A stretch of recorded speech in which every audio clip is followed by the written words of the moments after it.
Hi hello ನಮಸ್ಕಾರ. ಯಾರೆಲ್ಲ ಈ ವಿಡಿಯೋ ನೋಡ್ತಿದ್ದೀರೋ ಅವರೆಲ್ಲರಿಗೂ ನಮಸ್ಕಾರ. ನಾನು ಇವತ್ತಿನ ವಿಡಿಯೋದಲ್ಲಿ ಒಂದು ವಿಶೇಷವಾದ ಸಾಲಿನ ವಿಶ್ಲೇಷಣೆಯನ್ನು ಮಾಡ್ತೀನಿ. ಹಾಗಾದರೆ ಆ ಸಾಲು ಯಾವುದು ಅಂತ ನೋಡೋಣ. ಅದಕ್ಕಿಂತ ಮುಂಚೆ ವಿಡಿಯೋ ನೋಡ್ತಾ ಇರೋವಂಥವ್ರೆಲ್ಲರೂ ಎಲ್ಲೂ ಸ್ಕಿಪ್ ಮಾಡದೆ ನೋಡಿ, ಮತ್ತು ಸಬ್ಸ್ಕ್ರೈಬ್ ಆಗಿಲ್ಲದಿರೋರು ಸಬ್ಸ್ಕ್ರೈಬ್ ಆಗಿ, ಲೈಕ್ ಮಾಡಿ, ಶೇರ್ ಮಾಡಿ ಅಂತ ಕೇಳ್ಕೊತಾ ನನ್ನ ಈ ವಿಡಿಯೋವನ್ನು ಶುರು ಮಾಡ್ತೀನಿ. ಹಾಗಾದರೆ ಆ ವಿಶೇಷವಾದಂಥ ಸಾಲು ಯಾವುದು ಅಂತ ನೋಡೋಣ. ಇಲ್ಲಿ ಒಂದು ಕಡೆ ಹೇಳ್ತಾರೆ, ಶಾಸ್ತ್ರದಲ್ಲಿ ದೋಷವಿದ್ದರೆ ಹೃದಯದಲ್ಲಿ ತಿದ್ದಬಹುದು. ಶಾಸ್ತ್ರದಲ್ಲಿ ದೋಷವಿದ್ದರೆ ಹೃದಯದಲ್ಲಿ ತಿದ್ದಬಹುದು. ಹೃದಯದಲ್ಲಿ ದೋಷವಿದ್ದರೆ ಶಾಸ್ತ್ರ ತಾನೇ ಏನು ಮಾಡುವುದು. ಎಷ್ಟು ಚೆನ್ನಾಗಿದೆ ಅಲ್ವಾ ಕೇಳೋಕ್ಕೆ. ಹಾಗಾದರೆ ಈ ಸಾಲಿನ ಅರ್ಥ ಏನು ಅಂತ ನೋಡೋಣ. ಈಗ ಎಕ್ಸಾಂಪಲು, ಒಬ್ಬ ಹುಡುಗ ಹುಡುಗಿ ಮದುವೆ ನಿಶ್ಚಯ ಆಗಿರುತ್ತೆ. ಈಗ ಮದುವೆಗಿಂತ ಮುಂಚೆ ಸಾಮಾನ್ಯವಾಗಿ ಜ್ಯೋತಿಷ್ಯ ಮತ್ತು ಜಾತಕವನ್ನು ಕೇಳೋದು ಸರ್ವೇ ಸಾಮಾನ್ಯ. ಹೀಗೆ ಶಾಸ್ತ್ರ ಕೇಳೋಕ್ಕೆ ಅಂತ ಹೋದಾಗ ಹುಡುಗ ಅಥವಾ ಹುಡುಗಿ ಇಬ್ಬರು ಜಾತಕದಲ್ಲಿ ಏನಾದರೂ ದೋಷಗಳಿದ್ದರೆ ಹೇಳ್ತಾರೆ, ಇಂಥ ದೋಷ ಇದೆ, ನೀವು ಅದನ್ನು ಪರಿಹಾರ ಮಾಡ್ಕೋಬೇಕು ಅಂತೇಳಿ ಆ ಜ್ಯೋತಿಷಿಗಳು ಹೇಳ್ತಾರೆ. ಮತ್ತು ಏನೋ ಸಮಸ್ಯೆಗಳಿಗೆ, ದೋಷಗಳಿಗೆ ಪರಿಹಾರಗಳನ್ನು ಕೂಡ ಅವರೇ ಕೊಡ್ತಾರೆ. ಕೆಲವೊಂದು ಪೂಜೆ ಪುನಸ್ಕಾರಗಳನ್ನು ಮಾಡೋದ್ರ ಮೂಲಕ ಅಥವಾ ಯಾವುದಾದ್ರು ದಾನ ಧರ್ಮಗಳನ್ನು ಮಾಡೋದ್ರ ಮೂಲಕ ನೀವು ಈ ದೋಷವನ್ನು ಪರಿಹರಿಸ್ಕೋಬೋದು ಅಂತೇಳಿ ಅವರು ಸೂಚನೆಗಳನ್ನು ಕೂಡ ಕೊಡ್ತಾರೆ. ಹಾಗೆ ಜ್ಯೋತಿಷ್ಯಗಳ ಮಾತಿನ ಪ್ರಕಾರ ನಾವು ಆ ಎಲ್ಲ ಕಾರ್ಯಗಳನ್ನು ಮಾಡಿ ದೋಷಗಳನ್ನು ಪರಿಹಾರ ಮಾಡ್ಕೋಬೋದು.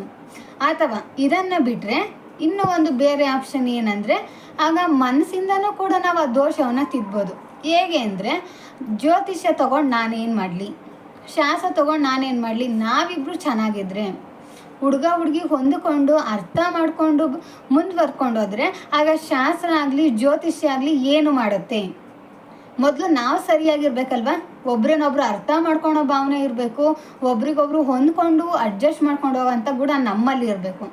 ಇವೆರಡು ನಮ್ಮ ಮಧ್ಯೆ ಇದ್ದರೆ ಜ್ಯೋತಿಷ್ಯ ತಾನೇ ಏನು ಮಾಡುತ್ತೆ ಅಂತೇಳಿ ನಾವು ಅಲ್ಲಿರೋಂಥ ದೋಷಗಳನ್ನ ಹೃದಯದಲ್ಲಿ ತಿದ್ದಬಹುದು ಅಲ್ವಾ.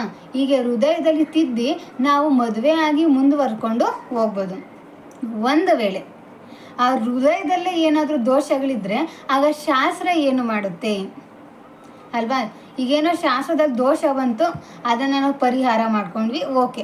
ಒಂದು ವೇಳೆ ಆ ಹುಡುಗನ ಹೃದಯದಲ್ಲಿ, ಹುಡುಗನ ಮನಸ್ಸಲ್ಲೋ ಅಥವಾ ಹುಡುಗಿ ಮನಸ್ಸಲ್ಲೋ ಕೆಟ್ಟ ಗುಣಗಳಿದ್ರೆ, ಹುಡುಗನಿಗೇನಾದ್ರು ಕೆಟ್ಟ ಚಟಗಳಿದ್ರೆ, ಅನುಮಾನ ಪಡೋಂಥ ಗುಣಗಳಿದ್ರೆ, ಯಾವಾಗಲೂ ಎಲ್ಲದರಲ್ಲೂ ತಪ್ಪುಗಳನ್ನೇ ಹುಡ್ಕೋವಂಥ ಗುಣಗಳಿದ್ರೆ, ಅಥವಾ ಇದೇ ಗುಣಗಳು ಹುಡುಗಿಯಲ್ಲಿದ್ದರೆ, ಒಟ್ಟಿನಲ್ಲಿ ಕೆಟ್ಟ ಗುಣಗಳು, ಕೆಟ್ಟ ಸ್ವಭಾವಗಳು, ಕೆಟ್ಟ ನಡವಳಿಕೆ ಏನಾದ್ರು ಇಬ್ಬರಲ್ಲಿ ಇದ್ದರೆ ಅದನ್ನು ಏನಾದರೂ ಶಾಸ್ತ್ರದಿಂದ ತಿದ್ದೋಕ್ಕಾಗುತ್ತಾ? ಸಾಧ್ಯ ಇಲ್ಲ. ಎಷ್ಟೇ ಜನ ಕೂತು ಅವರಿಗೆ ಬುದ್ಧಿ ಮಾತುಗಳನ್ನು ಹೇಳಿದರು, ಎಷ್ಟೇ ಹೇಳಿದ್ರು, ಯಾರೇ ಹೇಳಿದ್ರು ಕೂಡ ಅವರು ಬದಲಾಗೋದಿಲ್ಲ ಅಲ್ವಾ. ಯಾಕಂದರೆ ಅದು ಬಂದುಬಿಟ್ಟಿರುತ್ತೆ, ಕಲ್ತು ಬಿಟ್ಟಿರ್ತಾರೆ. ಕೆಟ್ಟ ಗುಣಗಳನ್ನು, ಕೆಟ್ಟ ಚಟಗಳನ್ನು ಕಲ್ತು ಬಿಟ್ಟಿರ್ತಾರೆ. ಅದನ್ನು ಅವರಾಗೆ ಬಿಡಬೇಕೇ ಹೊರತು ಬೇರೆಯವ್ರು ಹೇಳಿದರೆ ಬಿಡೋಕ್ಕಾಗುತ್ತಾ? ಆಗೋದಿಲ್ಲ. ಅವರಲ್ಲಿ ಏನೋ ಕೆಟ್ಟ ಗುಣಗಳಿದೆ, ಅದಕ್ಕೆ ಶಾಸ್ತ್ರದ ಮೂಲಕ ಅದನ್ನು ಬಗೆಹರಿಸಿ ಅವರನ್ನು ತಿದ್ರಿ ಅಂದರೆ ಶಾಸ್ತ್ರ ತಿದ್ದೋಕ್ಕಾಗುತ್ತಾ? ಖಂಡಿತ ಇಲ್ಲ. ಒಟ್ಟಿನಲ್ಲಿ ಶಾಸ್ತ್ರದಲ್ಲಿ, ಜ್ಯೋತಿಷ್ಯದಲ್ಲಿ ಏನಾದರೂ ದೋಷಗಳಿದ್ರೆ ನಾವು ಅದನ್ನು ಹೃದಯದಲ್ಲಿ ತಿದ್ದಬಹುದು ಅಲ್ವಾ. ಜ್ಯೋತಿಷ್ಯ ಏನು ಮಾಡುತ್ತೆ ಬಿಡು, ನಾವು ಚೆನ್ನಾಗಿರೋಣ ಅನ್ನೋ ಒಂದು ಧೈರ್ಯದ ಮೇಲೆ, ಒಂದು ನಂಬಿಕೆ ಮೇಲೆ ನಾವು ಆ ಜ್ಯೋತಿಷ್ಯವನ್ನೇ ಸುಳ್ಳು ಮಾಡಿ ಬದುಕಬಹುದು. ಒಂದು ವೇಳೆ ಈ ಮನುಷ್ಯನ ಮನಸ್ಸಲ್ಲೇ ಕೆಟ್ಟತನ, ದಡ್ಡತನ, ಕೆಟ್ಟ ಆಲೋಚನೆಗಳು, ದೋಷ ಅನ್ನೋದಿದ್ರೆ ಆಗ ಶಾಸ್ತ್ರ ಬಂದ ಮನುಷ್ಯನ ತಿದ್ದೋಕ್ಕಾಗುತ್ತಾ? ಖಂಡಿತ ಇಲ್ಲ. ಇದೇ ಈ ಸಾಲಿನ ಅರ್ಥ. ಒಟ್ಟಾರೆ ಶಾಸ್ತ್ರದಲ್ಲಿ ದೋಷ ಇದ್ದರೆ ನಾವು ಹೃದಯದಲ್ಲಿ ತಿದ್ದಬಹುದು. ಆದರೆ ಹೃದಯದಲ್ಲಿ ದೋಷ ಅನ್ನೋದಿದ್ರೆ ಶಾಸ್ತ್ರ ಏನೂ ಮಾಡೋಕ್ಕಾಗೋದಿಲ್ಲ.